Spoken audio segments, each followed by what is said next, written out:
One of the example cases of lifting the corporate veil is Daimler Co. Limited versus Continental Tire Co. German national residing in Germany floated a company in London for trading in tires manufactured in Germany.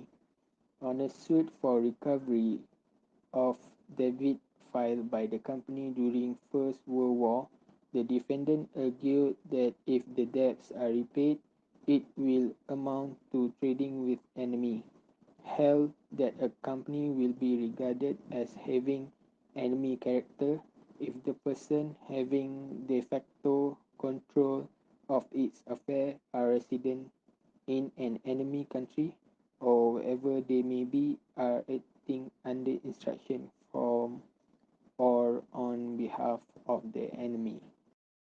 Okay, here's is the topic that I'm going to talk about the cases about listed will of the company law. In Wolfson versus Strathclyde Regional Council, it was held that the will could be passed where special circumstances exist, indicating that the company is affected concerning the true fact.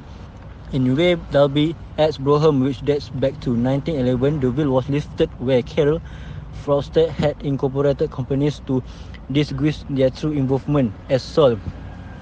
This is the plaintiffs of the court.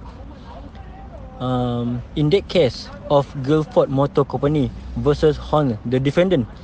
This is the defendant of the statement who was managing director of the claimant, set up a separate company in his wife's name so that he could solicit customer of the claimant during and after his employment.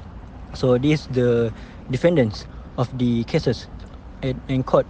In Jones versus Lippman, the defendants had attempted to evade a contract for the sale of land by transferring it to a company. The court lifted the will and required specific performance from both the defendants and company. In Truster versus Smallbone, a director of the claimant stole money from the trusted and paid it to his own company, Intercom.